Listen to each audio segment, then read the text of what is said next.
Welcome to the After Chat. I'm Michael. I'm Madison. And today we are following up our conversation on spiritual gifts with a conversation about spiritual maturity. Ooh. You ready? I sure am. Let's do it.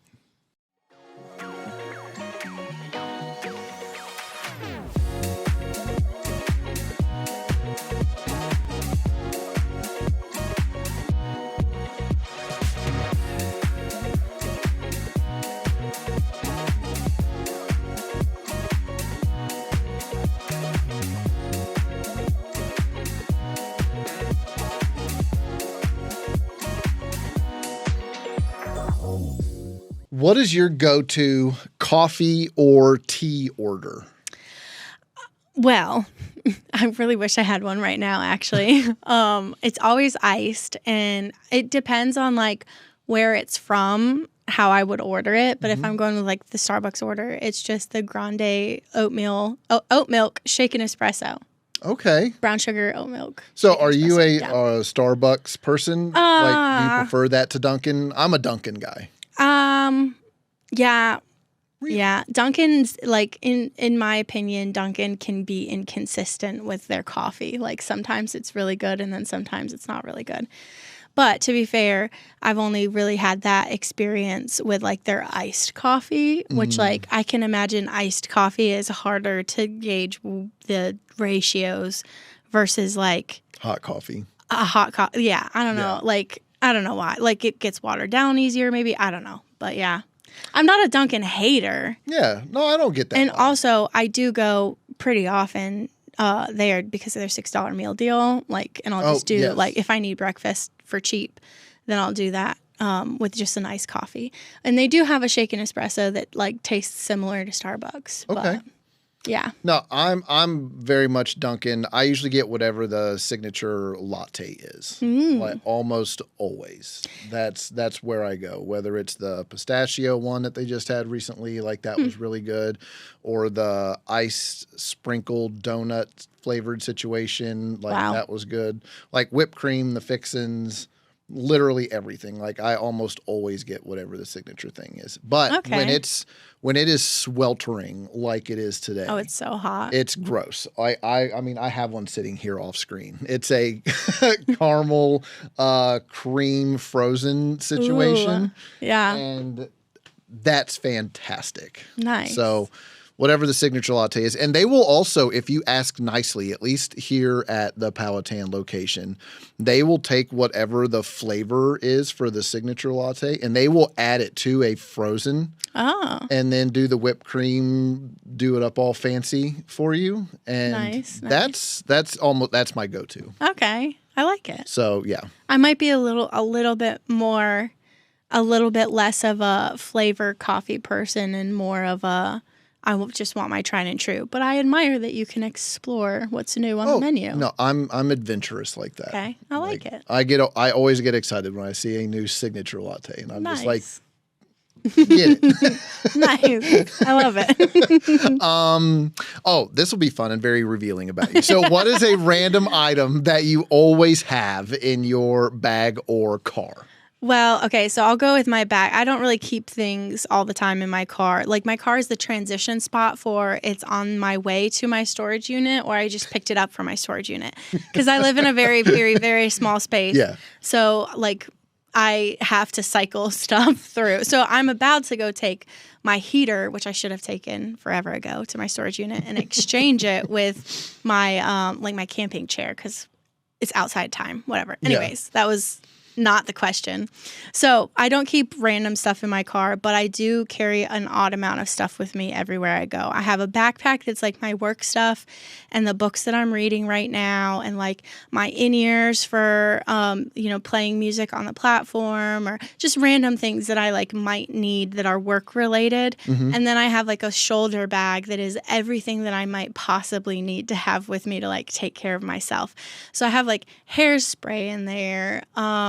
I have dry shampoo, which dry shampoo is very important. I'm sure you don't know the world of dry shampoo. No, fully. I'm learning it. Okay. Like, not for me personally, but like I do. Yes. No, I've seen. So is your car covered in like the powdery substance of your dry shampoo? Oh no, I don't use it in the car. Oh, okay. I just carry it with me in case I need it. Okay. But like I don't spray it in enclosed spaces because it's apparently really bad for you to like spray aerosol stuff in closed spaces. I don't know.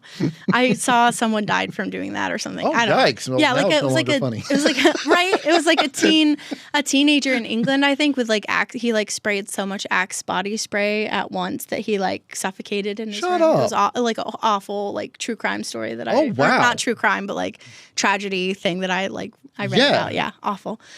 Let that be a lesson to yeah. all these middle schoolers out here watching the after chat. Exactly. Yeah. Crack a window open if you're gonna go crazy with aerosol spray.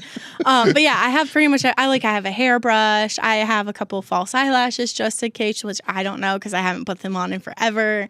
I have my whole makeup bag. Like I carry it all with me. They're still growing back. No, they I've got are. more. Like call back to whichever episode that was. I was missing a lot of my Yeah, eyelashes for a while. No, I but just they're dialed coming in. back. No, they are. Yep. Very nice. Very exciting. Yeah. So I guess the randomness would just be that it's like everything that I could possibly need. I have toothbrush, toothpaste, medicine, like you name it, Yeah. I've got it in my bag. There you go. Yeah. Let's see. So hand sanitizer. My car is very like minimalistic. There's not a whole lot of stuff in my car. But I do in my door. I keep a pump bottle of hand sanitizer. Smart. So that is always in there. I then over the last, I don't know, 6 years or so, I know that I need to have Motrin at the ready. Yeah. So I have The unfortunate reality of Yes. being an adult. I have a car Motrin. I then have a Motrin in my bathroom at home. And then I also have a bottle of Motrin in the kitchen. And then there's a bottle of Motrin in my bedside table. Oh, nice. So I have You're that. covered. No matter where I am squared away and ready to go. So Nice. those are two things that I always have like in my car. I used to keep hand sanitizer in my car, but not for using it. I mean, What I are you doing? I did use it, but like that wasn't the primary reason I put it in my car. My friend has like pretty rough car sickness when she's not the one driving. Mm-hmm. So if she ever was in my car, like we take like the straightest routes possible. But if we did end up on like a back road or it got dark or she looked at her phone for too long and she gets car sickness, smelling, it sounds weird, but I promise like it's not bad for you like unless you're doing it in excess, but smelling rubbing alcohol can help nausea go Really? away. So if you feel like you're about to like be sick, if you just like faint, like you're not like putting your nose right up on it and like inhaling, but just like wafting a little bit of like hand sanitizer smell around your nose can help you not feel like you're about to be sick. And it actually really helped. Yeah. I need to get some more because I ran out because I used it all on my hands. So there are some hand sanitizers. Some of them do just smell like rubbing alcohol. Yeah. Some of them have that weird, funky peanut butter kind of smell. So does it matter? I'm just curious. The one that we matter? had was the one that she like actually used was just like a normal like I don't think it was Purell, but like off-brand, like just basic hand sanitizer, and it smelled like alcohol. I think it needs to smell like rubbing alcohol mostly, but I don't know. If we ever try the other one, I'll let you know. But yeah, if anybody's got car sickness, grab some hand sanitizer because you just don't know. So we're going to be talking about spiritual maturity here. Yes. So I know that you grew up in the church, but when did your spiritual journey like really begin for you, where you was just like, you know what, I'm going to take this serious, like, and try to make it my own, and like, what did that kind of look like? I think I had phases of it, of knowing that was the direction that I wanted to go in as a teenager. So like particularly like my mid teenage years, like 16 to 19ish. I think I put a lot of legwork in wanting to be trained as much as I could in different areas of leadership. I was involved in leading worship at the time. Like I was very serious about it, and I was growing. And then I got derailed a little bit by some poor choices in life circumstances, and I just got distracted, and I let myself get distracted. Exactly. But then when that phase of my life ended and I came back, it just feels like it's been up and to the right. Like not that every day's growth, but it feels like I'm slowly building on top of what I feel like I established for myself in my like mid to late teens. Yeah. So I like that. And especially whenever you're able to, you should be able to look back over like a period of time and say, okay, I recognize growth. I can see growth in these areas, but there's still maybe some things that I do need to work on because we're never going to be, achieve it on this side, but we can get better. Yeah. And so being able to look back at and say, there's some up and to the right movement here that I can build on and work with. Yeah, I think the thing which we'll talk later as we go through some of the stuff that we're going to talk through about spiritual maturity, I think really the thing that did derail me for that chunk of time was the lack of understanding that phases in your spiritual life are actually a normal thing for everyone. So at the time, I felt guilty and I felt like, God, I'm failing you. I'm not keeping you in the priority that you were in, or I'm confused about this theology that I grew up with and now I'm hearing about this, or I'm settling for myself some of the questions that I have. All of that is very natural, and it felt like failure at the time when it really is just a stage of your maturity. It's normal. Or whatever, you just don't feel the warm and fuzzies. Yeah, exactly. Like that. I think that was probably one of the bigger shocks for me. So, mine really began for me probably, like I've mentioned before, whenever I got out of the military, like around that time frame. That is whenever I can like point back and say that all of that stuff was the catalyst for my beginning. And it will, I don't want to give too much away at this point because of where we're going to be having a conversation of like what some of the things that were big points of realization for me, but that is definitely where it began. And then, like you said, like there were spurts and starts where you get going and then screw it. Yeah. Like I don't feel it today. Yeah. So I had some of that. But how do you stay spiritually grounded whenever life starts to get overwhelming or you feel more busy than normal? Like, what does that look like? For this phase of my life, it really feels like I am surrounded by so many people that are focused on their own spiritual journeys that I end up just sort of noticing that somebody, I'm trying to think of a good way to say it. Like, I'll be with my friend and she'll talk about what God is doing in her life, and it'll open my mind up to think more about what's going on than I may have previously been allowing myself. So it's really, it's not a thing that I do. It's just the people that at this point I've built my life to be surrounded by other people that are focused on their own faith journeys, that like when I get distracted, it's not very long until somebody is like, just by their everyday actions of being around me, pulling me back in. Does that make sense? No, it does. So I like that because what that does for me whenever my small group is meeting on the reg and we're like all talking, because it's a group of people that have all said, we're all seeking to be followers of Jesus here. And you start hearing about what God is doing in the lives of others whenever you're busy and you take that time just to surround yourself with them. It causes me to be more reflective of where has God been showing up in my own life. And that kind of helps me get redirected and resettled and re-centered on him. And then it also reminds me of what's possible in my own life, even if I'm not really having the warm and fuzzies, because you're not always going to have the warm and fuzzies. Like we're going to specifically talk about that in one of your pieces here in a little bit, because you're not always going to have it. Yep.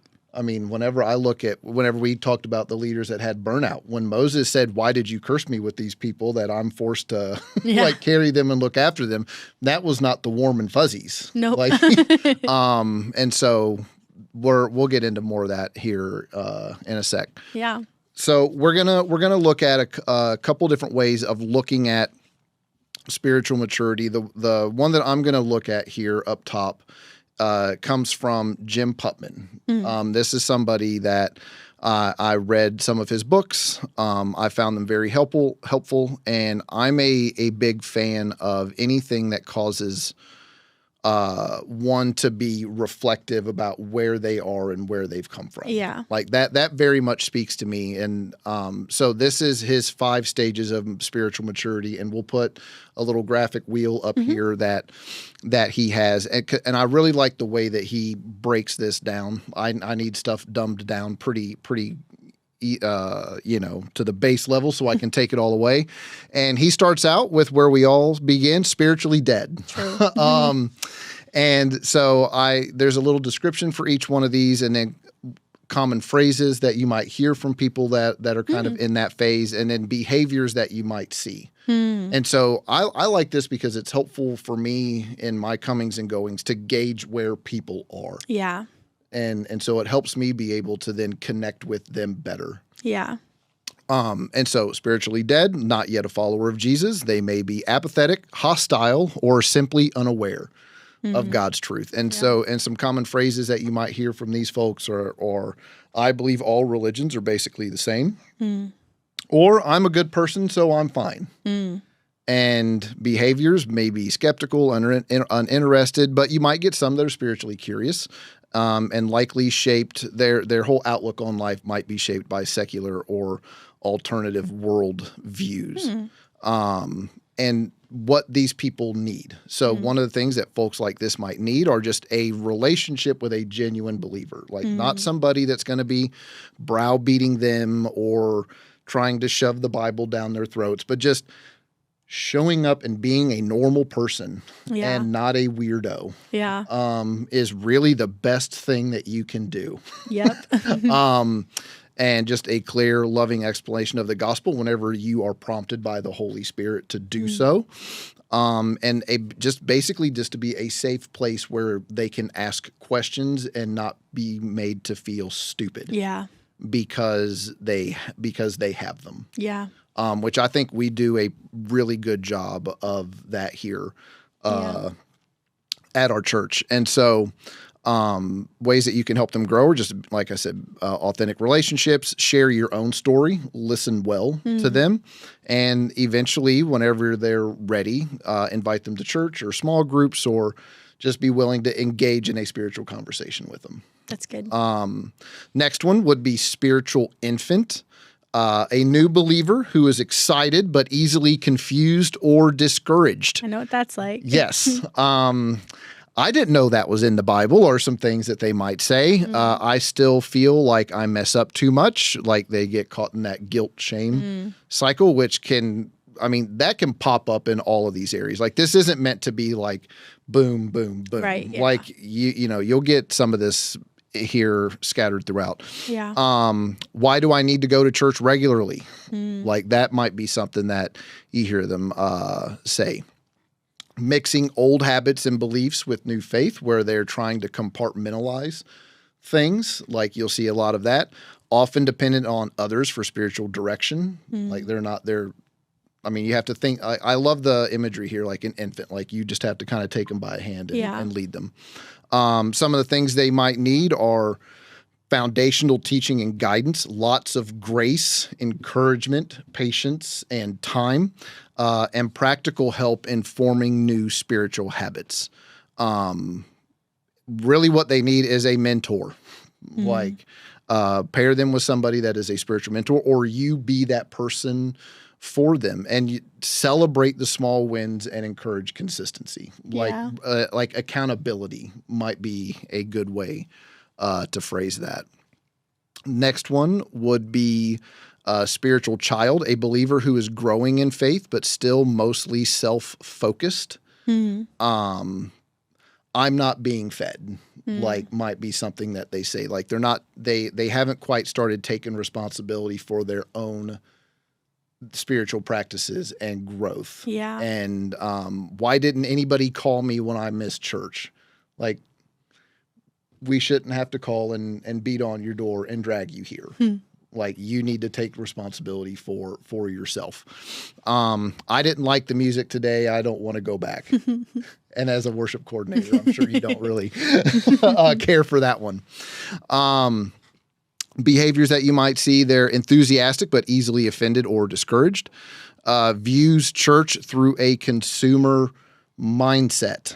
Yeah. That is a tough one. That seems to be like one of the biggest hurdles for a lot of people. Yeah. Instead of coming to church, instead of looking at it as like you're a part of this to help bring new people in, like you're coming here for me. Yeah.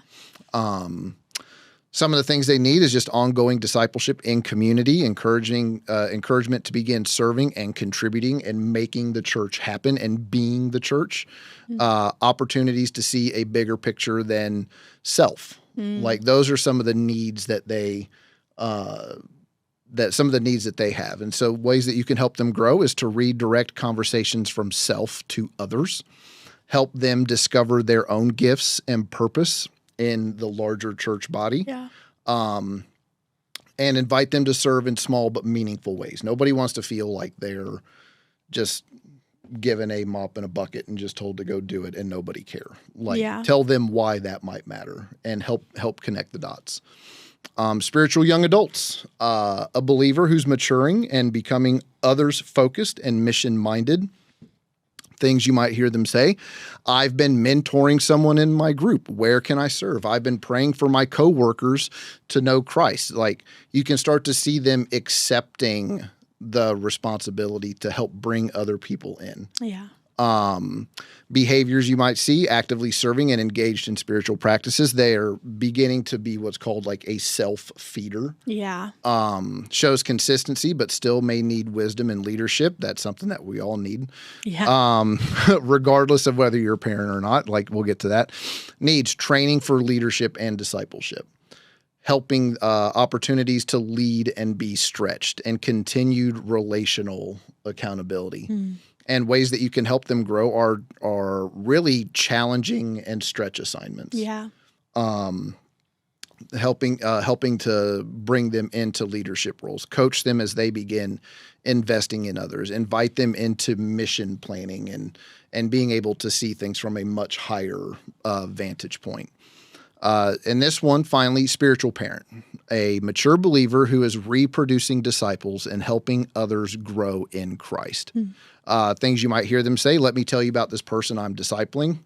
You don't really hear that word a whole lot, but this is the group that you might hear that word used.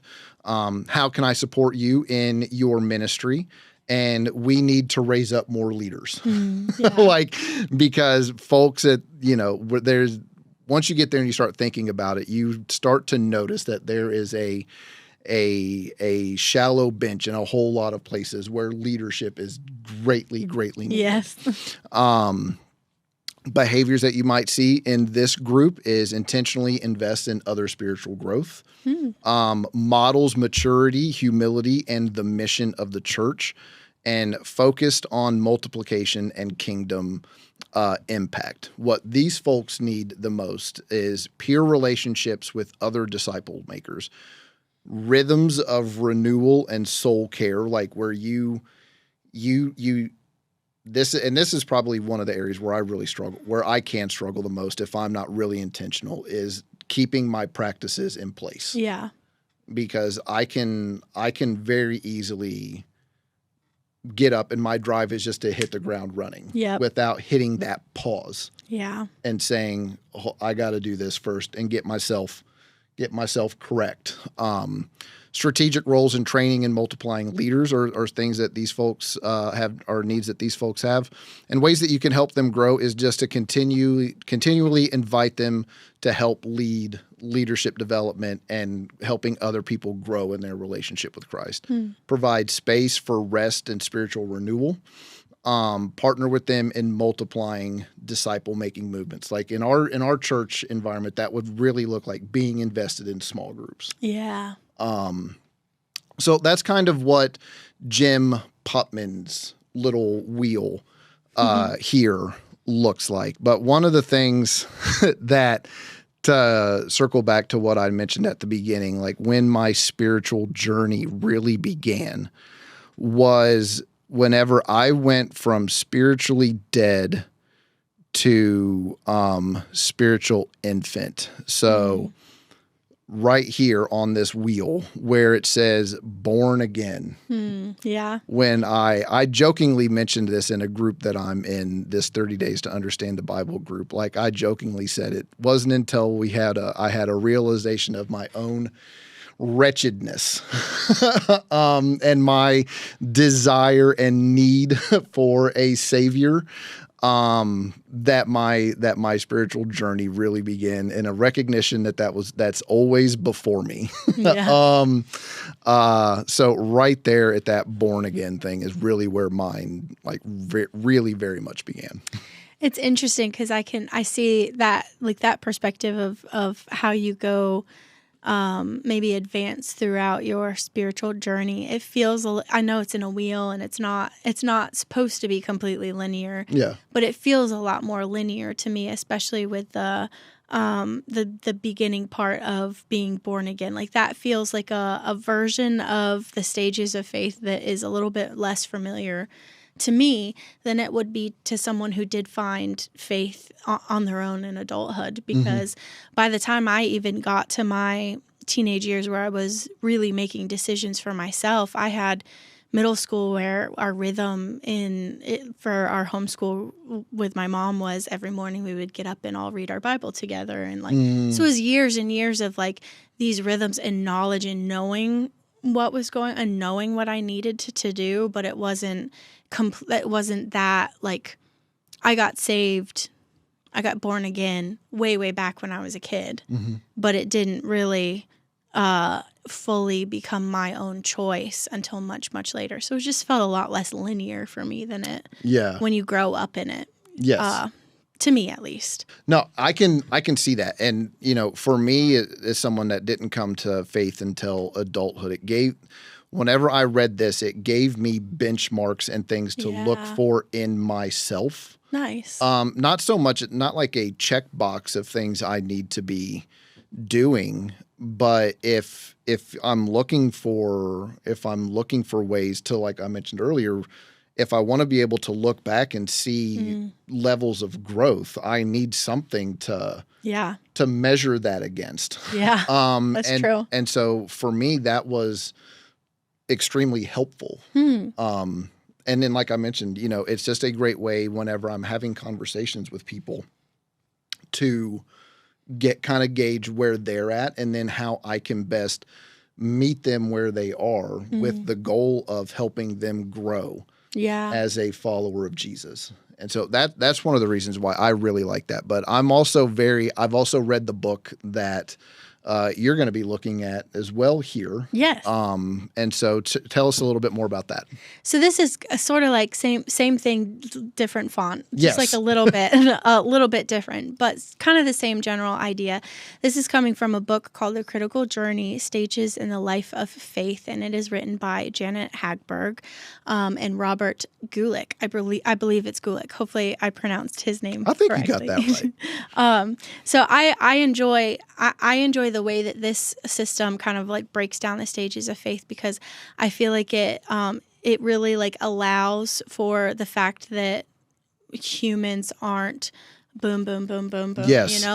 So it can emphasize that the journey of faith is nonlinear, that it's personal, and it often, my notes actually say always includes crisis or disorientation. We all will hit crisis at some point. Yes. And that's where, in my opinion, that's where your faith actually, like, rubber meets the road for your faith is, are you engaging with it in crisis in a way that is not just writing it off for later. So this system also seeks to normalize the struggles and transitions in faith with the goal to offer language and structure for spiritual growth. So the system that you shared gave you language. This system, I feel like, gave me language, and I actually was introduced to it in a time before I even came to the book. I was introduced to it by someone who was trying to help me through this conversation where I was undoing a lot of the theology that I grew up with and feeling very, very, very impassioned about the new theology that was coming into my life. And I was like, I don't know what to do. Like, I just feel like I'm like spinning out a little bit because this is everything that was so true to me growing up. And I was just kindly reminded, like, this is the cycle, and you can continue to Yes. become disillusioned and come back to it, and become disillusioned and come back to it. Or you can just accept that this is a phase that you're going through. It's normal, and let yourself experience this stage of your journey in your faith. So Yes. there's 6 stages here. Stage 1 is the recognition of God. So this starts off pretty similar to yours. So there's the initial awareness or experience of God. And obviously this can show up in your life in a lot of different ways, but it can often be marked by awe, fear, or excitement. And at this stage, faith is very simple. It's very, very emotional, and it's rooted in external authority. Yes. So you are like, in this stage, I kind of view it as you're recognizing God, but you're desperately clinging to faith leaders in a way that is probably not always where you want to stay. The next stage is called the life of discipleship. So at this stage, and this the picture that I'll share of this journey in faith is sort of like mapped out, almost like a little like treasure map kind of, where there's like movement in between the stages. Like, it shows that it's not always, you don't always stick in one. You go back and forth between multiple. But this one is characterized by learning, community, and belonging. These are the people who are really excited by their faith communities, and they're giving it their all. Their faith is shaped through mentors, through scripture, through group practices, things that a lot of us here really lean on, especially small group. Like this small group would be huge for them in this stage. And their focus is on the right beliefs and obedience. So I feel like these 2 stages are very similar to yours. The next stage is called the productive life. So this stage is marked by service, leadership, and responsibility. There's faith expressed through doing for God. So their faith is able to become outward focused instead of inward focused. I feel like when you start your spiritual journey, oftentimes that inward focus is like, God, there's all this stuff in me that I need you to fix. Yes. And you have to do all of this unpacking and processing. This is where it can kind of start to go a little bit more outwards towards other people for the first time. So this is where success and achievement can actually become tied to one's identity in Christ, which I feel like is, that's a spot that felt good for me when I landed there, when I was like, oh wait, actually none of this matters. Yes. Just Jesus does. Like that is a feeling that I will never get over the relief of experiencing. It's a great stage to be at. I like how that can is a very important word. It's the long part of the journey. Yes. And there's another thing that's going to come later in the steps that will sort of show how much there's an emphasis on the can become. Because there's an important choice that you have to make in a later stage. Stage 4 is the journey inward. So this is a turning point where your inner spiritual life becomes the focus for you. You are more likely able to flow in and out of prayer with God throughout your day. You're seeking it out more on your own instead of being reminded to do it. Now, this stage is often initiated by crisis, burnout, or loss. So it's like it's the focus. Your spiritual life becomes the focus because you literally have nowhere else to turn. There's nothing else that can get you through whatever you're experiencing other than your spiritual life. And that's why we know that we said it in the last episode, our part 1, that we count it all as joy when we are going through suffering, because it's part of the normal stages of faith, and it helps us. So this is where faith can actually really feel dry, confusing, or isolating. And this is where you can kind of like let go of your need to have everything figured out and move forward, or you can get stuck here. So this is where we have something that is called the wall. So I'm going to scroll down in my notes a little bit down to the wall.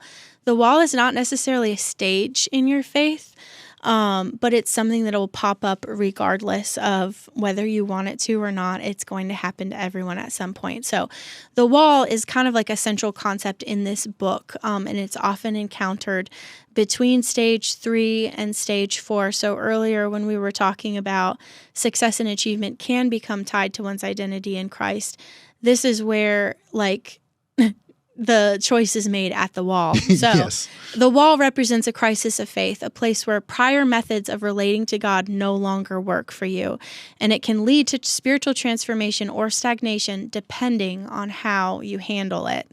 So that's kind of like where the stopping point is. And you can float in between these stages, particularly, I would say, if you've made the choice and your faith is your own and you are moving through it and you hit a wall, you might move towards your journey inward, and that might really work for you. And then life happens. Yes. And who knows, you might find yourself back at stage 3 and moving, back and forth between those two things. I feel like I'm overemphasizing the fluidity of it.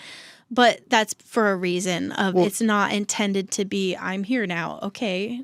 I went through crisis. Now I'm here. Like, it's a loose definition. No. And both of these are. Yes. You're going to find, because I'm telling you, like, I have acted like probably as recently as yesterday as a spiritual child. Yes. And I'm not saying yes because there was some reason why I'm like, yeah, you did. Yeah, no. she saw it. But I mean, there's going to be back and forth, but they are for me, they serve as just checkpoints. Man, I need to catch myself. Yep. I need to get myself correct. And I love if there was something that was lacking, I mean, the one thing that I love about this breakdown as opposed to the other one is the journey inward and the wall. Yes. Yeah, because you can't really journey. There's no reason for you to journey inward until you hit a wall for some reason and what you're doing is not working anymore. And that's where the decision is made of you can either, okay, what's not working anymore? You're disillusioned with your faith. You're disillusioned with is a church a problem? Yes. Okay, so let's go to a different church. You're going to start back at step 1. Yep. There. Or you're disillusioned with this particular theological mindset. Either push through or you're just going to end up right back at stage 1. And so identifying this is no longer working for me. I need to figure out what's going on and letting it just kind of all be broken down within yourself and figuring out your reliance on God to begin with over the things that you think you want, like the right teaching, the right vibe of the church, the right small group, the right book to read, the right devotional. Like all of that is helpful when you're in your growing stages, but when you hit the wall, none of it's helpful. You can either abandon it or you can buckle up and just deal with it. And the wall lasts for as long as the wall lasts. Yes, for. and there might be something at the wall that the Lord is trying to teach you or show you about yourself. Yes. That you need to sort out and correct. Yes. And that's where you really have to embrace this last point of it involves letting go of certainty and facing it, because it so often has more to do with us than it has to do with anything external to us. But it's easy to blame it on the external factors. And then you're just left not addressing what's really going on. Mm-hmm. What are you relying on what's in your bank account more than you're relying on God to provide for you? Are you relying on your family always being there so you never have to be alone over actually spending time in solitude with God? Like there's something there, some critical point of you that God wants to heal so that you can then move on to the next stage. And the next stage is the journey outward. So this comes after navigating the wall and finding healing. And, I said when you hit the wall, it has more to do with us inside than anything external. I want to clarify. Sometimes extenuating circumstances of other people and the way that they treat you can lead you to the wall. There are churches that are unhealthy and hurt people. There are partners who abandon their significant others. There are kids who are dealing with drug addiction and their parents have to face what that's like. Like, there are real things that it's not maybe necessarily your fault that you're at the wall, but there's something inside of you that God wants to heal through being at the wall. And while you're at, yes, we can find ourselves at the wall through external circumstances, but is your go-to method of dealing with external circumstances a healthy one or in a helpful way? Do you do it do you handle that in a helpful way? Sorry, the little do you handle that? No, you're good. Do you handle that in a healthy way or that's helpful to everybody else around you, or are you making an already awful situation worse because that's your go-to? Or are you denying? Yes. Or pretending like something's not going on with some kind of God's got it covered. Okay, yeah, God's got it covered, but God wants you to do the internal work. Yes. Dig deep there. If you handled this in a way that is honoring of Him and points others to Him. Yes. Because you got your head on a swivel and you're calm and you're composed and you're collected, and they can say, dang, Madison just handled that with grace and aplomb and all the awesome things. How do you do that? Through my relationship with the Lord. Let me tell you about Him exactly. right here. So there's... Yeah. You could find yourself at the wall through a whole host of ways. Yeah. But however you're there, the Lord is trying to teach you something about yourself. Yes. And sometimes it can even just be waiting. Yes. Just learning that it's not up to you. The timing is not up to you. The final decision of something is not up to you. It's releasing control.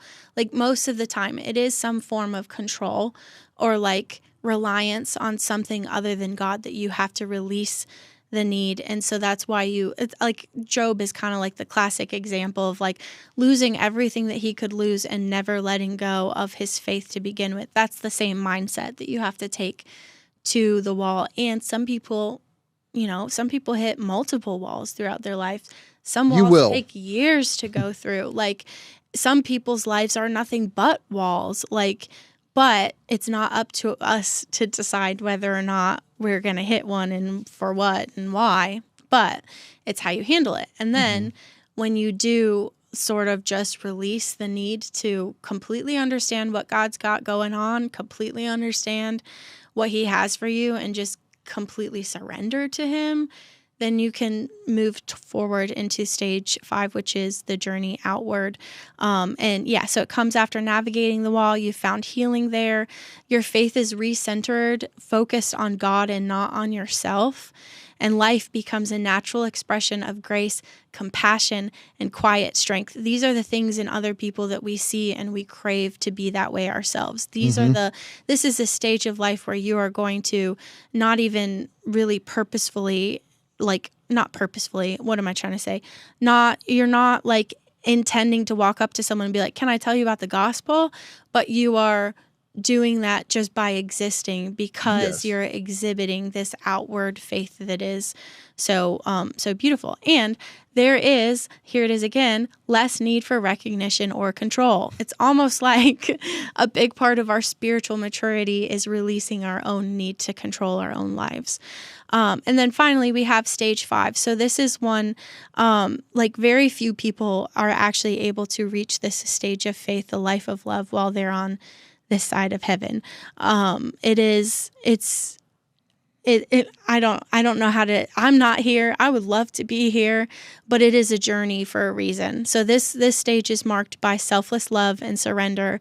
It's deeply rooted in God's presence. It's aware of unity with others. Your ego diminishes and your life is about serving without striving. And I think the serving without striving is the key piece there. That's what makes me know I'm not in stage 6 yet, because I catch myself striving all the time. But the more that I focus on releasing control, releasing the need to know everything, the closer that I can get to this stage. So I hear you. I think we get glimpses of it. Oh yeah, But no one. It's very rare that people can live there 100%. And stay there 24/7. According to Janet. No, well, yeah, I would say life experience. Yes. Also says that. Yes. But I think those days where we're firing on all cylinders, and while you was reading that and you were talking about that, I pulled up this scripture here because for whatever reason it kept springing to mind. Yeah. Like I kept getting this imagery. And so I'm just going to read it. So this is John 15:4-11. And this is Jesus. Remain in me as I also remain in you. No branch can bear fruit by itself. It must remain in the vine. Neither can you bear fruit unless you remain in me. I'm the vine, you are the branches. If you remain in me and I in you, you will bear much fruit. Apart from me, you can do nothing. If you do not remain in me, you are like a branch that is thrown away and withers, such as branches are picked up, thrown into the fire, and burned. If you remain in me and my words remain in you, ask whatever you wish, and it will be done for you. This is to my Father's glory that you bear much fruit, showing yourselves to be my disciples. As the Father has loved me, so have I loved you. Now remain in my love. If you keep my commands, you will remain in my love, just as I have kept my Father's commands and remain in his love. I have told you this so that my joy may be in you and that your joy may be complete. Nice. Like whenever you were reading that, like it just abide. Yeah. Is just what kept kind of coming into my mind there. Like that to me sounds like you are just abiding. Yeah. In the Lord. You're just everything that you're doing for however long you can ride that wave. Because a wall is coming, like it just does. Yeah. But for however long you can just abide there and be there and stay there. You're that season for you is just marked by selfless love and surrender, and you're just deeply rooted and you're aware of what he's doing in your life and in the lives of others people, and you're not living for yourself because that's just been stamped down because you were just in him so much. Yeah. Like that's the vibes that I was getting. Yeah. When you were reading that. Definitely. I think it's interesting too, like part of reading through this and figuring out where are you and where do you want to go? Like that's helpful, but I think similar to yours, reading through it and knowing where other people are at, having some language to know what somebody else is going through can be helpful, because there's a note in the book in particular that talks about how communities, particularly faith communities, will really reward people who are in earlier stages as they're progressing, like particularly stage 3.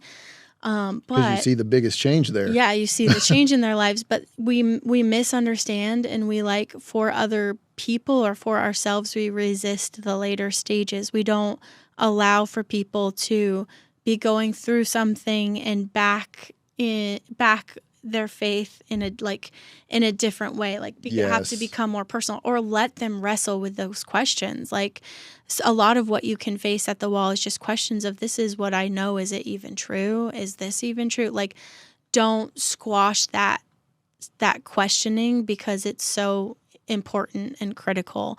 Like, don't force other people to stay at stage 3 by like telling them they can't acknowledge their wall that they've hit.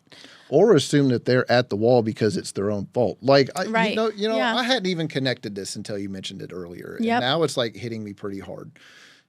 Like Job was at the wall. Yep. And we saw how his 3 friends treated him and responded to him while he was at it. And the Lord roasted them. Yep. Like the best thing that they did was grieve with him in the beginning. Yeah. And then it became, whose fault is this? And instead of just recognizing, this sucks, dude. Like, what can we do that would be helpful for you? Yeah. They never once asked that question. Yeah.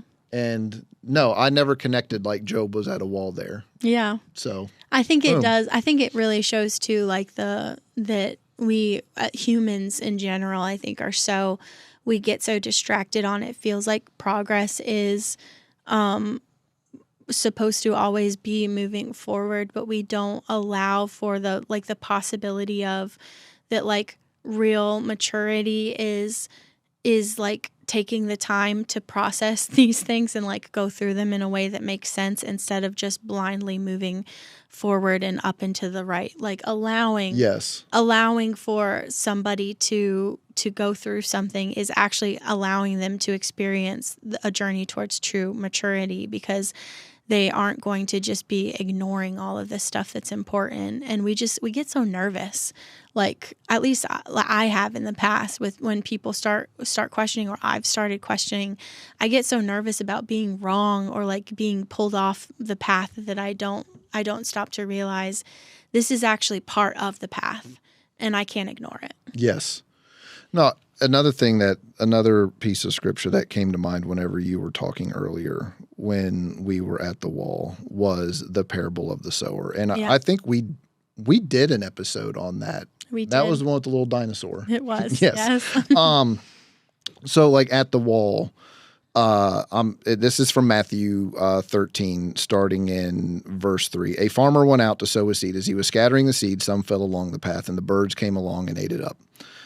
Now, that's something. But what I want to get to is this one. So some fell on rocky places where it did not have much soil. It sprang up quickly, but because the soil was shallow. But when the sun came up, the plants were scorched, and they withered because they had no root.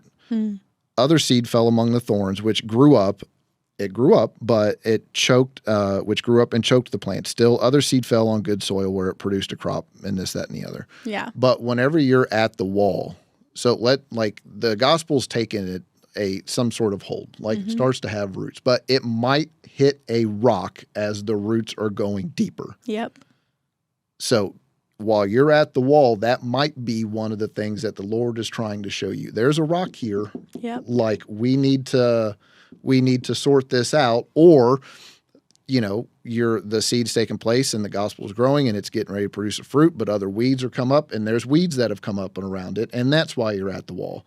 Yeah. And maybe that's what the Lord is trying to show you. Like there's some thorns and some, like we need to get the garden weasel out, and we need to start yanking these things out before they blot out the good stuff that's already been happening.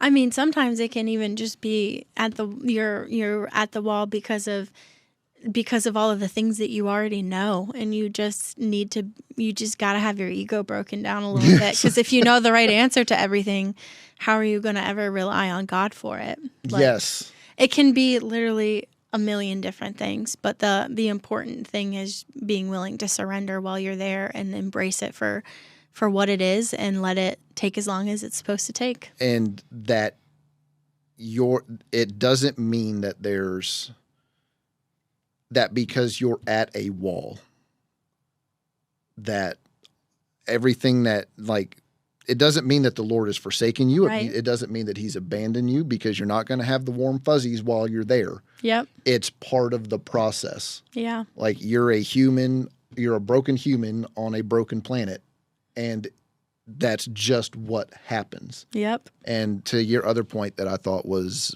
really astute was, we inside the church, when someone's going through something, a lot of times we want to fix it. We either want to fix it, or we don't want to look at it because they must have done something to cause this mess, or they're not with us right now. Yep. Because they're struggling. Yeah. So they can stay over there, in the mess, and we'll just sit over here, where it's sunshine and roses. But we need to go get in that. Like, the best thing that Job's friends did was sit down there with him quietly. Yeah. And that's probably where the spiritual adults and parents should go and do. Yeah. Go sit with them. And I think also when you're at some of these earlier stages, it can be really easy to often look at the spiritual parent or the person who is living the life of love in stage 6 and view some of what they do as through a judgmental lens of like, well, why are they allowing this person to make these bad choices, or why are they not confronting someone about this? And it's so easy because we're in the earlier stages so fired up and know all of this is the right and wrong and this is how you do it and this because we're learning for ourselves, that then to look and see someone who is actually very spiritually mature not need to hold that control over someone else. Yes. We can judge it.